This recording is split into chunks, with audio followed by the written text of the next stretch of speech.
우리는 지난 오늘까지 6번에 걸쳐서 제가 특별 새벽 기도회라고 좋은 말씀, 특별한 어떤 의도를 가지고 좋은 텍스트들을 편집한 것이 아닙니다. 지금 우리가 늘 생명의 삶으로 흘러가는 그대로 그날의 시작과 오늘의 마침까지를 잠잠히 바라보면서 하나님께서 특별한 마음으로 받기를 바랬던 그 소망이 이렇게 펼쳐졌는데 정말 성민 교회를 향한 하나님의 특별한 편집이다라고 생각할 만큼 아주 강한 감동이 찾아오죠. 네, 그렇다고 해주시면 베냐민의 은잔으로부터 시작되어진 특별 예배의 시작, 특별 기도회의 시작이었습니다. 그것은 시험입니다. 누구도 아니다라고 말하면 정말 아닌 것입니다. 그러나 믿음으로 바라보는 이에게 이 시험으로부터 엄청난 이제 하나님의 구원 역사가 시작된 것을 우리가 보게 됐습니다. 애꿎고 억울한 일이고 그것은 나에게 잊지 말아야 할 일이라고 그렇게 말하지만 어쩌면 그 일이 없었다면 지금 이 새로운 일은 있지 않습니다. 나에게 고난이 없었다면 엄청난 하나님의 구원도 없는 것이라고 말할 수 있습니다. 어쩌면 베냐민의 은자는 억울한 일이 아니라 하나님의 축복의 비밀이었다라고 말할 수 있겠습니다. 저는 여러분들에게 여러분의 각 양식 자루에 숨겨져 있다가 갑자기 툭 튀어나오는 그 은잔을 보고 놀라거나 분노하지 마시고 잠잠히 주님을 생각하면서 찬송하시기를 주의 이름으로 축원합니다. 이 시험을 통해서 거룩한 시험을 통해서 결국 거룩한 희생이 나타났습니다.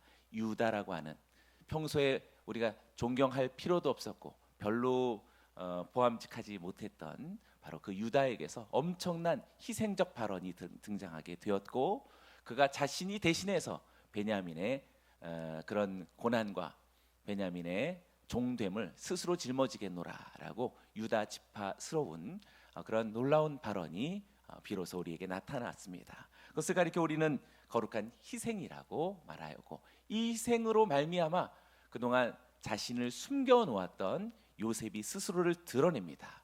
우리는 주님을 알고 싶고 주님을 보고 싶고 주의 음성을 듣고 싶고 주님의 생각을 알고 싶은 그런 마음이 가득하지만 희생적 발언이 있지 않다면 우리들의 죄로 일그러진 욕망으로 일그러진 우리들의 그 바램을 절대 하나님이 들어주실 리는 없을 것입니다. 자기를 내려놓고 희생으로 나아갈 때 우리는 비로소 주님의 얼굴을 볼 수 있는 줄로 믿습니다.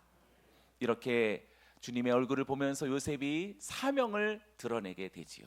나를 이곳에 보내신 것은 하나님의 구원의 섭리였다라는 것을 말하게 됩니다.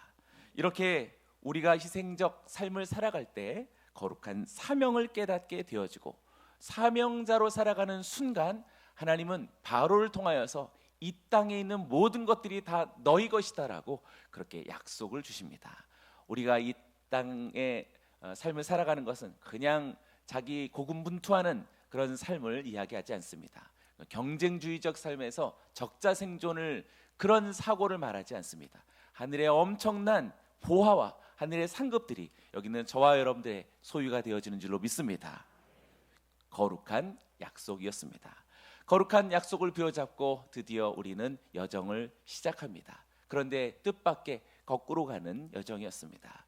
애굽 땅에서 가나안으로 가는 여정이어야 우리들에게도 여러 가지 안심할 만하고 그것은 승리하는 삶이었 성공하는 삶이었지만 거꾸로 가나안 땅에서 애굽으로 가는 것은 실패하고 뭔가 쇠락하고 패배한 듯한 그러한 인식을 갖게 합니다. 그러나 하나님께서 나타나셔서 두려워 말라라고 내가 너와 함께 할 것이다라고 이야기합니다. 그러니 애굽이 되었든 가나안 땅이 되었든 어디에 있느냐가 중요한 것이 아니라 하나님이 함께 하시는 그것이 거룩한 곳이요 거룩한 삶인 줄로 믿습니다. 이렇게 우리는 거룩한 여정을 시작하는 것입니다.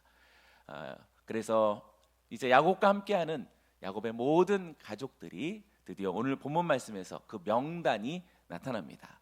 오늘 감사하게도 여기 참여한 모든 분들의 명단이 함께 기록된 줄로 믿습니다. 오늘 영상에서 함께 하시는 분들의 여러분들의 명단도 생명책에 기록되어져 있고 또 하나님의 놀라운 나라를 향한 거대한 이 여정에 한 사람도 빠짐없이 바로 그곳에 있는 줄로 믿습니다. 거룩한 백성입니다. 옆 사람들에게 축복합니다. 우리는 거룩한 백성입니다. 아멘.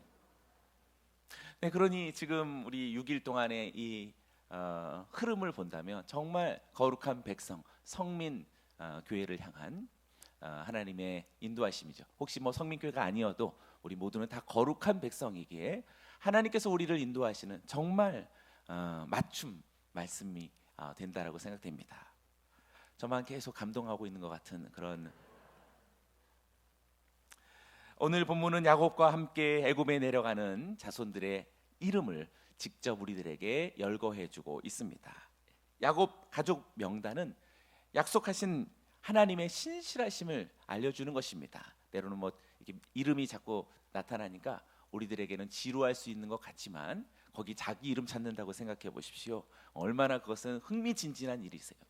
여러분 대학 합격자 예전에는 막 이렇게 막 명단이 있었는데 그거 막 찾느라고 거기서 자기 이름을 봤을 때 그 뭐 기쁨과 환호성이라는 이루 말할 수 없는 것이지요. 그것보다도 더한 엄청난 하나님의 인정하심이 오늘 명단에 있듯이 여기는 여러분들이 모두 하나님의 인정을 받은 분들인 줄로 믿습니다. 그 구체적인 신실하심이 무엇인지 잠시 보도록 하겠습니다. 8절 말씀을 큰 목소리로 읽어보겠습니다. 시작. 야곱과 그의 아들들 곧 야곱의 맏아들 루벤과 지금 8절이 애굽으로 내려간 이스라엘 가족의 이름은 이러하다라고 말하고 있습니다. 그러면서 이제 계속 명단이 등장하는데요. 그냥 막 아무렇게나 명단을 쓰지 않았고 이 명단은 크게 두 부류로 나뉘어지고 있습니다. 레아와 라헬 계열로 나뉘어지고 있습니다. 야곱의 두 아내죠. 레아와 라헬 계열의 아내들로 나뉘어지게 되는데 먼저 우리 첫 번째 레아가 낳은 아들들과 그 자녀들을 우리들에게 소개해주고 있는데 8절부터 15절까지 여러분 생명의 삶으로 이렇게 끊어버리면 좋겠죠. 15절까지 레아가 낳은 아들들이라고 말합니다. 르시레유 이스 이렇게 외우시면 되겠습니다. 네, 르우벤과 시몬과 레위와 유다와 이사갈과 스불론이 바로 레아가 낳은 그런 아들들이 되겠습니다. 디나를 포함해서 33명이다라고 그렇게 우리들에게 소개합니다. 우리가 다 보기는 어렵겠지만 첫 번째 인물이 우리들의 눈에 탁 띕니다. 야곱의 맏아들 루벤. 거기에 괄호를 묶어 보시고 별표해 보시기 바랍니다. 맏아들에는 동그라미 해 보시기 바랍니다. 우리가 오늘 특별 새벽 예배 속에서 맏아들이라고 하는 것을 우리가 많이 주목해 보았습니다. 여기서도 역시 루벤이 맏아들이다라고 그렇게 기록하고 있습니다. 어떻게 보면은 가슴이 철렁 내려앉을 수 있는 루벤에게 너무나 감사한 제가 아직 맏아들이었군요라고 할 만한 그런 표현이라고 저는 생각합니다. 제가 만약에 루벤이었다면 이렇게 맏아들이다라고 써주고 있는 표현을 봤을 때 대성통곡하면서 감사하고 사죄하고 다시 시작할 수 있는 기회를 주셔서 감사합니다라고 말하고 싶습니다. 왜냐하면 루벤이 나쁘죠. 아버지의 아내죠. 비록 종이지만 빌하와 통간을 했습니다. 사실상 현대 사회에서는 있을 수 없는 뭐 그런 말이지만 고대 사회에서도 사실 그것은 정말 부끄러운 일이라고 말할 수 있겠습니다. 그래서 이 일로 인하여서 그의 장자권을 잃게 되는 그런 사건이 되는 것입니다. 그래서 우리는 이제도 보겠지만 창세기 49장에 야곱이 12아들들을 향하여서 축복할 때 유독 너라고 하는 인칭 대명사를 세 사람에게만 언급했습니다. 루벤 너는, 유다 너는, 요셉 너는 이라는 특별한 너는이라는 아주 친밀하고도 직접적인 그런 인칭 대명사를 사용했는데 유독 장자적인 의미를 갖는 인물에게만 그렇게 의미를 부여했습니다. 그래서인지 역대기도 역시 그것을 조명해주고 있습니다. 역대기는 굉장히 날카롭고 아주 확실합니다. 우리들의 약함과 연약함을 분명하게 알고 있습니다. 역대상 5장 1절과 2절 말씀 우리 자막에 나올 텐데요. 한번 같이 읽어보기를 원합니다. 시작.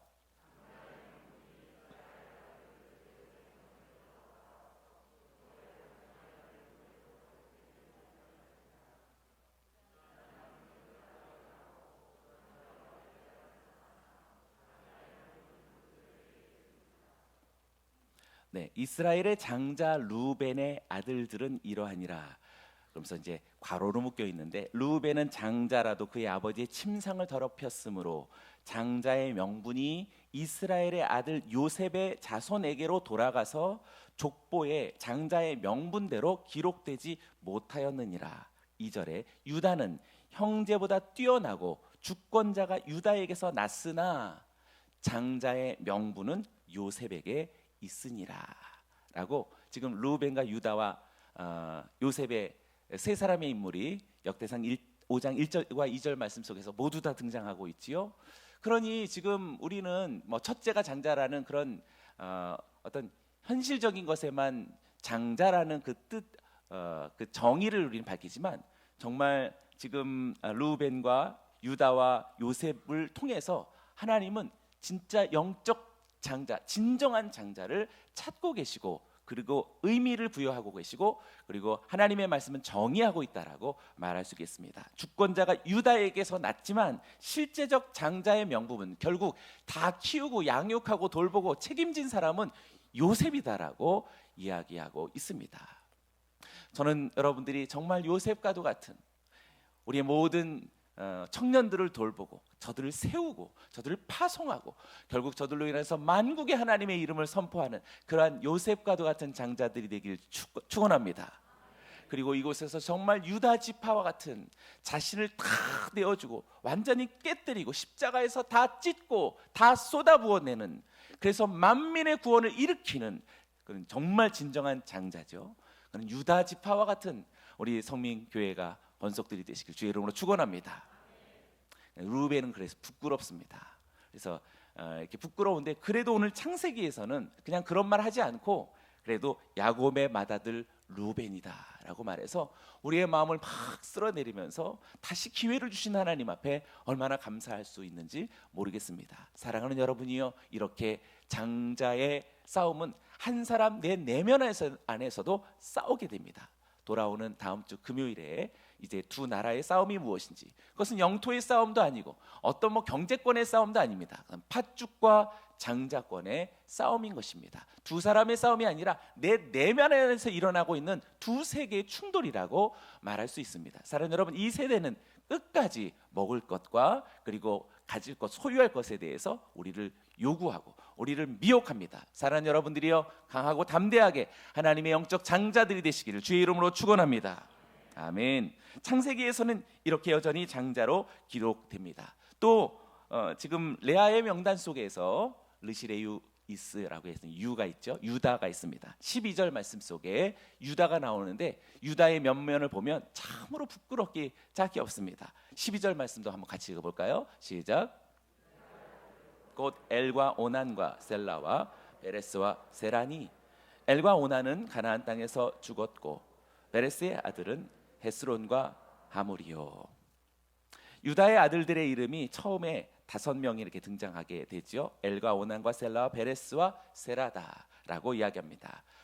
성경을 많이 읽은 분들은 지금 이 5명이 어떻게 출현했는지 잘 알게 됩니다. 앞에 있는 세 사람 엘, 오난, 셀라는 유다가 가나안 땅에서 가나안 여인을 얻고서 낳게 되어진 아들들입니다. 그냥 무심코 지나가가지고 잘 주목하지는 않았지만, 그렇게 유다는 사실 뭐 대단히 주님을 향하여서 막 의식하며 살아갔던 사람이 아닙니다. 그냥 막 산 사람이라고 할 수 있겠습니다. 그 사람들이 엘과 오난과 셀라라고 말할 수 있겠습니다. 그런데 뒤에 있는 두 아들들은 사실 더 말하기 좀 대단히 민망한 그런 아들이죠. 베레스와 세라는 이렇게 아들들이 다 죽고 며느리가 홀로 됐을 때 며느리의 어떤 꾀와 지혜에 따라서 유다가 며느리를 이렇게 관계하고 낳게 된 자녀들이 바로 베레스와 세라가 됩니다. 뭐 이렇든 저렇든 어찌하든 그 내용 자체가 거론하기 참 민망할 만한 이야기가 됩니다. 그럼에도 불구하고 여기 베레스가 우리가 잘 아는 보아스의 조상이 되고 결국 다윗의 선조가 된다라는 사실을 깨닫게 됩니다. 성경은 하필이면 또 그렇습니까? 라고 우리가 그렇게 볼 수 있지만, 하필이면 그렇습니까? 라고 말할 때 저 자신이 해당된다라는 사실을 알아야 됩니다. 제가 오늘 여기 있는 것 자체로도 누군가가 하필이면 저 사람이 저기 있을 이유가 있겠습니까? 이렇게 얘기하면 어떡해요? 그래서 우리는 그렇게 얘기하면 안 됩니다. 그냥 하나님의 은혜입니다. 하나님의 은혜로 거기에 있는 것입니다.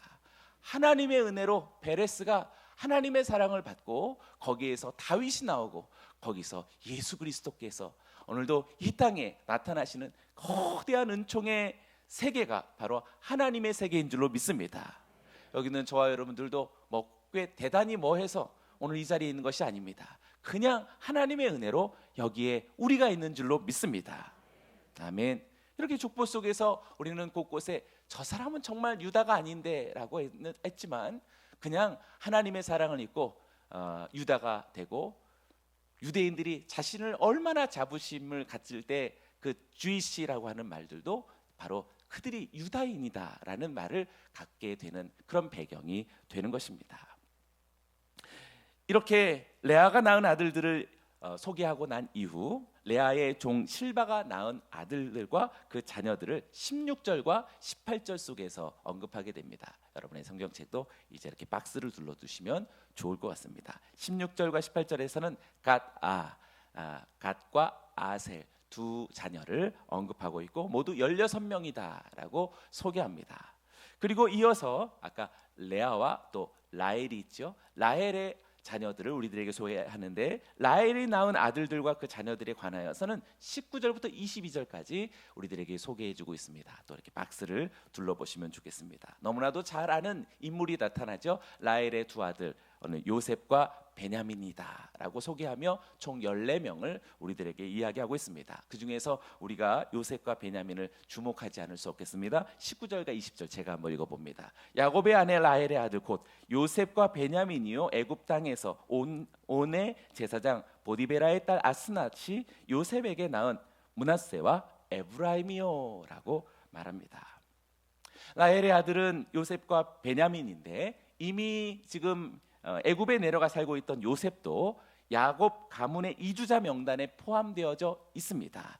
요셉이 애굽에서 온 제사장 보디베라의 딸 아스낫을 통해서 낳은 아들이 므낫세와 에브라임이다라고 말합니다. 나중에 12지파에서 레위가 빠지고 그다음 요셉이 빠지면서 지금 여기 므낫세와 에브라임이 들어가게 되지요. 12지파 중에 므낫세와 에브라임이 차지하고 있는데 이것만 봐도 사실 이스라엘은 스스로의 혈통을 주장할 이유가 아무것도 없습니다. 왜냐하면 므낫세와 지금 에브라임은 온 제사장 아스낫의 아들들이기에 그들의 피는 애굽 이집트 사람들의 피로 가득 차 있습니다. 그러니 지금 므낫세와 에브라임, 그 중에서 에브라임은 북이스라엘의 대표죠. 가장 최고의 강력한 세력을 형성한 지파가 되는데 에브라임의 피 안에는 이집트 사람의 피가 반이 흐르고 있다라는 사실을 알게 됩니다. 그러니 순수한 셈족 혈통이다, 아브라함의 혈통이다라고 말할 수 있는 것 자체가 사실 모순이 되는 것입니다. 이와 같이 성서 속에서 나타나는 일면들을 본다면 사실상 모두가 다 하나님의 은혜의 흐름이었다라는 사실을 알게 됩니다. 누구도 자랑할 수도 없고 스스로를 주장할 수도 있는 것이 잘 살펴보면 아무것도 없다라는 것을 깨닫게 됩니다. 사랑하는 여러분이요, 오직 주의 은혜인 줄로 믿습니다. 옆 사람들에게 선포하십시오. 오직 주의 은혜입니다. 아멘.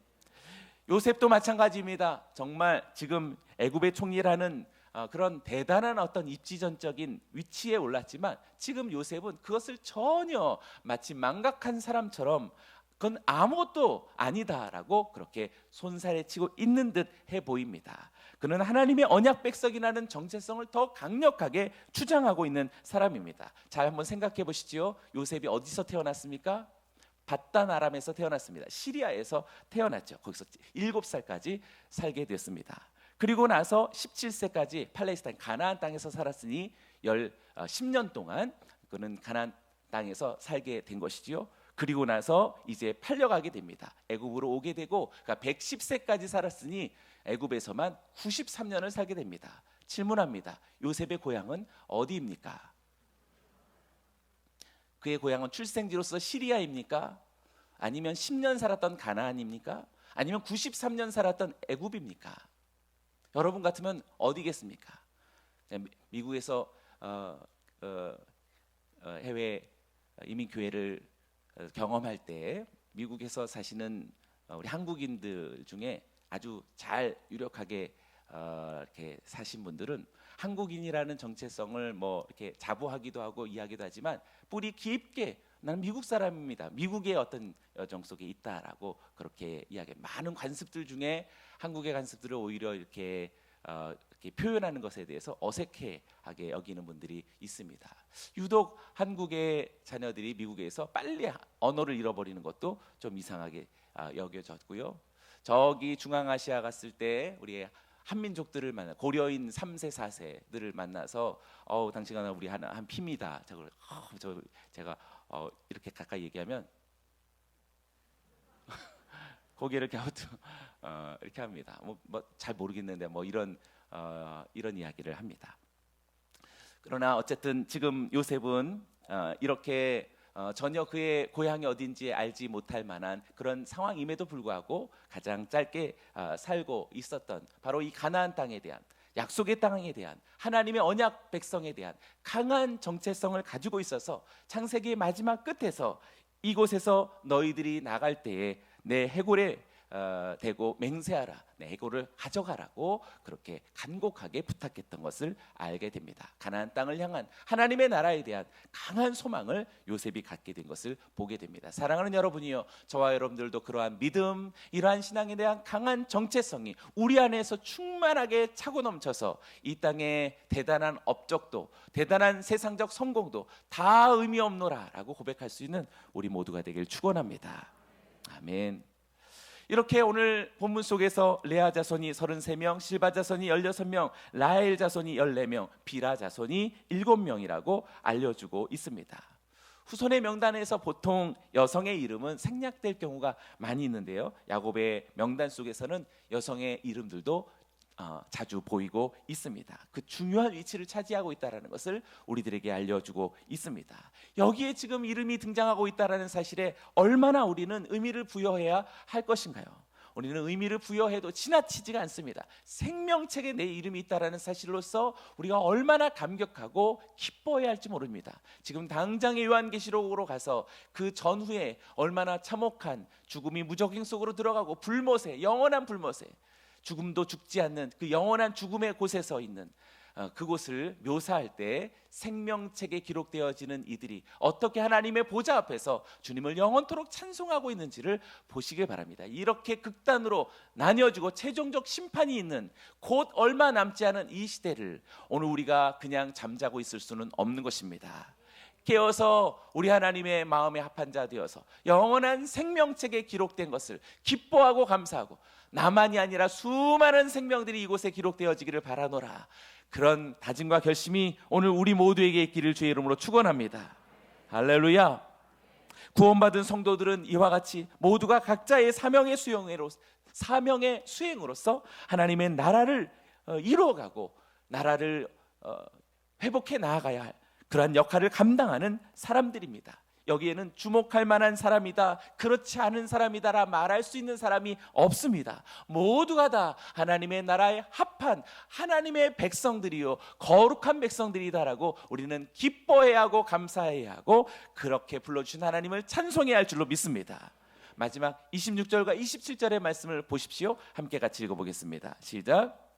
야곱과 함께 애굽에 들어간 자는 야곱의 며느리들 외에 66명이니 이는 다 야곱의 몸에서 태어난 자이며 애굽에서 요셉이 낳은 아들은 2명이니 야곱의 집사람으로 애굽에 이른 자가 모두 70명이었더라. 야곱의 가족의 명단을 마무리하고 있는 이 두 구절이 야곱과 함께 애굽에 내려간 자들이다. 며느리를 제외하고 66명이고 애굽에 있는 요셉과 두 아들과 야곱을 포함하면 70명이라고 말하고 있습니다. 그러니 잘 보면은요, 정확하게는 70명이 아니에요. 그런데 70명이다. 야곱의 며느리와 손녀를 제외한 그런 숫자가 되는 것이죠. 그럼에도 불구하고 우리는 70명으로 그렇게 정확하게 편하게 외우고 있잖아요. 네, 다시 질문합니다. 야곱이 가족과 함께 애굽에 들어간 총 명수는 괜히 했다라는 생각이 듭니다. 정확하게는 70명이 아니지만 70명으로 우리들에게 이렇게 소개하고 있는 이유가 무엇일까요? 그것은 70이라는 숫자의 완전성 때문에 지금 창세기 기자가 우리들에게 아주 선언적으로 그렇게 70명이라고 우리에게 외울 수 있도록, 기억할 수 있도록 이렇게 정의했다라고 생각됩니다. 하나님의 약속이 온전히 성취되고 있음을 보여주기에 가장 적합한 수로서 우리의 내리에 새겨주고 있는 것입니다. 이들 이름을 하나하나 열거하고 이들이 모두 몇 명이었는지를 이렇게 상세히 기록하고 우리의 내리에 70이다라고, 그것은 완전한 것이다라고 말한 것은 이 70명으로 시작해서 이제 400년 후, 정확하게는 430년 후 200만 명이 넘는 그런 엄청난 큰 민족을 이룰 것을 예고하고 있는 것이다라고 말할 수 있습니다. 이 하나님의 부름을 받은, 이 택함을 받은 완전한 하나님의 그룹이 어떻게 어마어마한 하나님의 나라를 이룰지를 예고하고 있는 줄로 믿습니다. 오늘 특별 새벽 예배에 있는 여기 있는 여러분들을 통하여서 마치 이곳에 있는 70의 하나님의 백성들이 하나님의 대국을, 주님의 나라를 완성할 하나님의 백성들인 줄로 믿습니다. 할렐루야. 하나님의 역사임을 부인하지 않을 수 없습니다. 인정하지 않을 수 없는 것입니다. 얼마나 뛰어난 사람이 있는가, 얼마나 많은 사람이 있는가 중요하지 않습니다. 하나님은 하나님을 믿고 순종하는 자들을 통하여서 하나님의 약속을 온전히 이루어 가신다라는 것을 여기서 발견하게 됩니다. 한 사람 한 사람들을 이름을 기록하고 또 명수를 기록한 것처럼 하나님의 생명책 우리를 기록하시고 하나님 나라를 세워가는 일에 여기는 저와 여러분들을 사용하실 것입니다. 그런 소망이 여러분들에게 있으십니까? 아멘. 마지막 때로 갈수록 하나님 나라의 쓰임 받는, 하나님의 부름 받는 저와 여러분들이 되길 주님의 이름으로 축원합니다. 이사야서 60장 22절 말씀에 이 작은 자들이 어떻게 큰 대국을 이룰 것인지 말해주고 있습니다. 큰 소리로 읽어봅니다. 시작. 그 작은 자가 1000명을 이루겠고 그 약한 자가 강국을 이룰 것이라. 때가 되면 나 여호와가 속히 이루리라. 아멘. 여러분 이것을 믿으십니까? 특별히 우리나라에 정말 사망의 권세가 가득하지요. 출산율은 정말 이루 말할 수 없고 자살률도 정말 세계 최고를 자랑하는, 저는 그래서 한국 교회가 지금 이 부분에 대해서 그냥 간과할 수 있는 부분이 아니고 어쩌면 가장 슬퍼하고 사죄해야 될 그룹은 목회자들이라고 생각됩니다. 사망이 막 역사하고 있는 것이죠. 생명이 역사해야 될 텐데 사망이 역사하고 있습니다. 그런데도 우리는 여러 가지 문화적인 지평이 막 창달하고 있어서 여기에 속고 있는 것이다라고 생각됩니다. 우리가 막 성공하고 있다, 경제 대국이다라고 그렇게 자랑하고 있지만 그러면 무엇합니까? 우리는 죽음이 득세하고 있는, 죽음이 왕노릇하고 있는 그 시대를 살아가고 있는데 절대 기뻐할 일이 아닌 것입니다. 사랑하는 여러분, 그러니 우리가 깨어 있어야겠습니다. 생명의 구원을 위하여서 나를 이리로 보냈다라는 요셉의 마음을 아는 이들이여, 하나님의 영적 생명을 죽음의 권세로부터 건져내서 하나님의 보좌로 영원한 생명책에 기록하려는 이 거대한 영적 전쟁의 싸움 앞에서 하나님의 용사들로 부름받고 세움받아 되고 파송되어지는 여러분이 되길 주님의 이름으로 축원합니다. 할렐루야. 오늘의 명단은 출애굽기 1장을 시작할 때 똑같은 명단을 마치 보는 것처럼, 마치 같은 명단을 보는 것 같은 그런 모습을 우리는 보게 됩니다. 그러니 애굽으로 내려가는 명단과 출애굽기 1장이 시작될 때 출애굽하는 명단이 이렇게 연결되어져 있다, 마치 경첩과도 같이 연결되어져 있음을 우리들에게 알게 해줍니다. 하나님은 야곱의 자손들을 통하여서 하나님의 언약 백성을 이루었다라는 것을 정확하게 보여주려고 여기 창세기 야곱의 가족의 명단과 출애굽기 1장이 시작될 때 바로 그 이름들과 연결시킨 것입니다. 하나님의 성도는 하나님의 백성이라는 정체성을 갖게 합니다. 하나님은 많은 사람들 중에서 우리를 선택하셔서 당신의 존귀한 자녀로 삼아주셨고 하나님께 속한 거룩한 삶을 살게 하시면서 거룩한 백성을 주님께서 양육하시고 모으시고 그리고 그들을 거대한 무리로서 다시 파송시키시는 것입니다. 이 출애굽 무리들을 이제 어디로 이끌고 가시냐면 모세와 함께 하나님의 산 시내산으로 이끌어 가게 됩니다. 시반월 제6일까지 6월절에 출발해서 시반월 제6일까지 하나님이 이끌어 가십니다. 이 여행마저도 6월절로부터 오순절을 향하여서 나아가는 거대한 출애굽의 행렬이 됩니다. 출애굽기 19장 5절과 6절 말씀이 바로 그때 들려온 하나님의 음성입니다. 오늘 이 말씀을 함께 같이 나누고 마치도록 하겠습니다. 큰 소리를 읽어보시죠. 성민이 등장합니다. 함께 읽겠습니다. 시작. 너희가 내 말을 잘 듣고 내 언약을 지키면 너희는 모든 민족 중에서 내 소유가 되겠고 너희가 내게 대하여 제사장 나라가 되며 거룩한 백성이 되리라. 너는 이 말을 이스라엘 자손에게 전할지니라. 아멘. 거룩한 백성이 되리라. 내 소유가 되겠고 제사장의 나라가 되겠고 거룩한 백성이 될 것이라고 말합니다. 출애굽기가 시작될 때 야곱의 이름을 시작하면서 이 작은 무리였지만 이 거대한 출애굽의 무리는 결국에 하나님의 성산에 서서 하나님의 영이 임하시고 여호와께서 강림하시면서 하나님과 함께하는 하나님의 소유들, 하나님의 제사장의 나라, 그리고 거룩한 백성이 되리라 주님은 약속하십니다. 여기는 저와 여러분들을 통해서 얼마나 세계 열방과 모든 나라를 이제 변화시키고 새롭게 하시고 구원으로 인도하실 하나님의 계획을 예고한 것입니다. 오늘 이 말씀이 저와 여러분들에게 이루어질 줄로 믿습니다. 옆 사람들에게 다시 한번 선포합니다. 당신은 거룩한 백성입니다. 아멘. 우리 하나님께 감사와 찬양의 박수 올려드립니다. 거룩한